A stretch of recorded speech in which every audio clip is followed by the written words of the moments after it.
es la respuesta a la segunda pregunta? Ustedes. Primer caso, estamos en el primer caso. ¿Qué tipo de efecto tuvo? ¿Sí? Nosotros dijimos que para que inhibe la acetilcolinesterasa y que provoca una acumulación de acetilcolina en las sinapsis nerviosas, lo que lleva a una sobreestimulación de los receptores colinérgicos. Y pues por eso tiene los síntomas del paciente. Sí, está muy bien. Miren, los casos tienen que enfocarlo a lo que estamos viendo en bioquímica, porque probablemente ustedes puedan encontrar muchísimas cosas. No voy a enfatizar la sintomatología, por ejemplo. Eso podríamos verlo en neurociencias o en física. Lo que tienen que poner ahí es una inhibición irreversible. Exactamente, este es irreversible. Hay que reactivar esa enzima. ¿Y con qué se reactiva? Tiene que haber otro compuesto para reactivar la enzima. Bueno, otros usos clínicos de las enzimas. Estoy yendo de atrás para adelante. Otros usos clínicos, ¿cuáles son? Sí. Página 7. A ver, para medir la glucosa en el laboratorio, lo van a hacer con la maestra Vianney. Se utiliza una enzima que se llama oxidasa de glucosa, ¿ok? No es un asunto que está en nuestro cuerpo, es medición de laboratorio. Otro uso de las enzimas. Tratamiento de enfermedades. ¿Tratamiento de qué enfermedades? Por ejemplo, la paciente que tiene un infarto, ¿qué le darían para disolver el coágulo? No, aspirina no te disuelve el coágulo. Si tú intentas eso, jamás lo vas a lograr. ¿Warfarina? Aspirina evita que las plaquetas se peguen. ¿Warfarina? Y en consecuencia que se forme el coágulo. Warfarina es una enzima. Estamos hablando del tema de enzimas. Ah, perdón. Warfarina no es una enzima, es un anticoagulante. ¿Okay? ¿Qué le darían al paciente para disolver el coágulo? El coágulo ya está. Hay que darle una enzima para desbaratarlo. ¿Cuáles puede ser?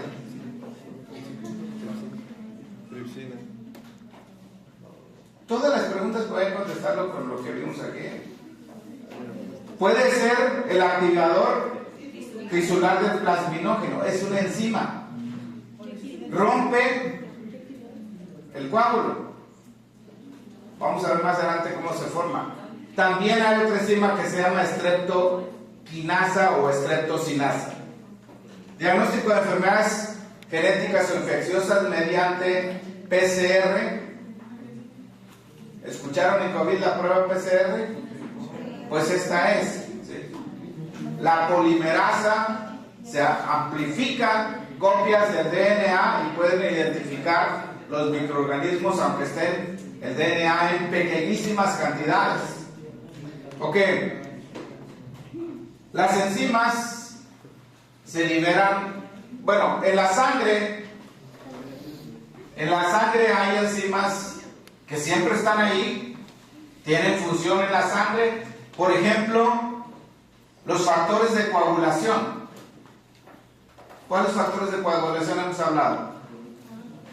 Dependen, de hecho, Hay varios. de la carboxilación del glutamato. Hemos hablado del 9, del 8 y del 11. 2, 7, 9 y 10. Ok, hay más. La mayoría de los factores de coagulación pues son proteínas, pero también son enzimas. Tienen actividad enzimática. Esos están ahí siempre. Pero hay otros que están en pequeña cantidad porque se liberan por el recambio celular. Sin embargo, cuando hay un daño a un órgano, se elevan. No tienen ninguna función, simplemente están en la sangre. Por ejemplo, las enzimas que produce el hígado, ¿como cuáles? La abreviatura de las enzimas que produce el hígado. ALT y AST. También se producen en otros lugares, pero estas dos son bien identificadas como provenientes del hígado. Y esas enzimas que están en la sangre se utilizan como biomarcadores. Biomarcadores. O sea, te pueden identificar, ayudar a hacer el diagnóstico de una enfermedad. Por ejemplo, para diagnosticar la enfermedad de Wilson. Síganme en los PDF, por favor. ¿Cuál sería la enzima? Ceruloplasmina. Para diagnosticar una rhabdomiólisis, ¿qué utilizarías, Borrego? Rhabdomiólisis. ¿Qué es rhabdomiólisis? Destrucción del músculo. ¿Qué enzima utilizaría para medir qué tan dañado está el músculo? Músculo esquelético. Mucho ejercicio. No. AST y ALT fundamentalmente vienen del hígado. ¿Lactato? Lactato no es una enzima el lactato. El tema es enzimas, jóvenes, no se pierdan. La CK, la creatinquinasa. Creatinquinasa, ajá. O creatina quinasa. ¿Okay? Para diagnosticar un infarto agudo del miocardio. Miren, eso es muy importante. Hay tres cosas que necesitamos para hacer un diagnóstico de un infarto. Número uno, y lo más importante, es tener la sospecha a través del interrogatorio y la exploración física. Julia, ¿a través de qué? Interrogatorio. Si ustedes no le preguntan al paciente qué tienen, porque creen que todos lo saben, no van a saber nada. Es fundamental hablar con el paciente. El paciente les va a dar el diagnóstico en la mayoría de los casos. Ese es el primer factor, el interrogatorio y el examen físico. Número 2, el electrocardiograma, porque van a haber cambios. Y número 3, la medición de las proteínas en la sangre. Antes se usaba mucho la CK-MB, comparado con la CK del cerebro, porque tenemos 3 CK, la CK1, CK2 y CK3. ¿Cuál es la del músculo? Perdón, del músculo cardíaco. Que es la MB, ¿verdad? CK-MB. Solamente se produce en el músculo cardíaco, no se produce en otro lugar. Aunque en el músculo cardíaco también hay CKMM, que es del músculo, también del músculo esquelético, músculo estriado. Y antes se utilizaba esta enzima para medir el daño del músculo, es decir, ya vino un paciente, síntomas de infarto, dolor, etcétera, le hicimos un electro, hay un infarto y medimos las enzimas. Pero la elevación de las enzimas no es tan alto como lo que hoy en día se utiliza para medir. ¿Qué se utiliza? La prueba de oro para medir en la sangre y decir que el paciente tiene un infarto. En lugar de CK-MB, se utiliza la troponina. Bueno, en algunos lugares probablemente utilicen todavía la CK-MB. ¿Y qué es la troponina? ¿Qué es la troponina? Bien. Sí, es un biomarcador, sí, pero más específico. Es una proteína. ¿Dónde está? En el músculo estriado. El músculo cardíaco es el músculo estriado. Hay 3 troponinas. ¿Cuáles son? ¿Ya vieron neuro todos? No han visto neuro. C, T e I. La T y la I se utilizan para esto. No es una enzima. No es una enzima, pero sí es un biomarcador. Y la elevación de ellas, a partir de una línea basal, es mucho más amplia que la CK. O sea, es más fácil. Y también son bastante son específicas. La que se llama troponina cardíaca, les puse ahí CTN. CTN. Ok. Otros ejemplos de biomarcadores, ¿cuáles pueden ser? Otros ejemplos de biomarcadores. Para pancreatitis, ¿qué enzimas medirían en la sangre?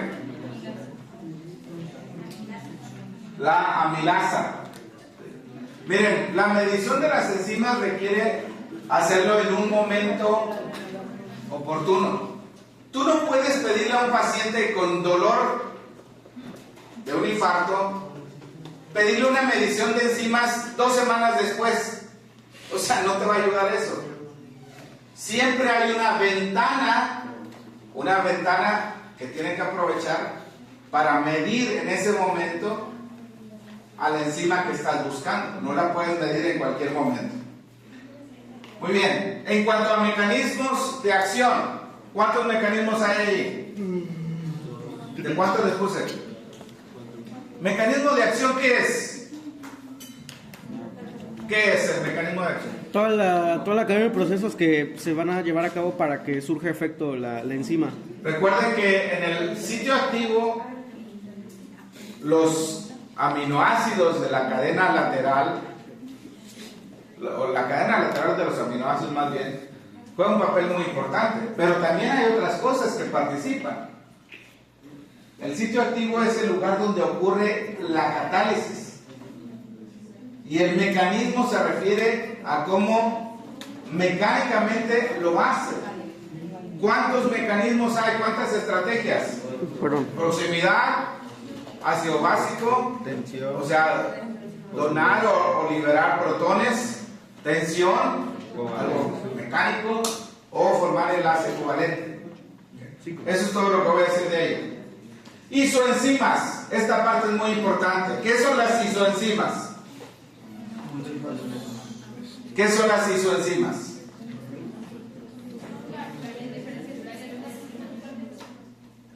Copias de una misma enzima.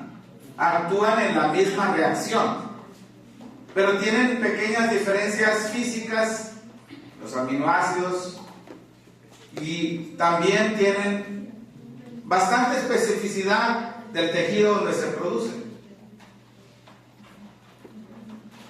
Por ejemplo, la LDH, ¿cuántas isoenzimas tiene?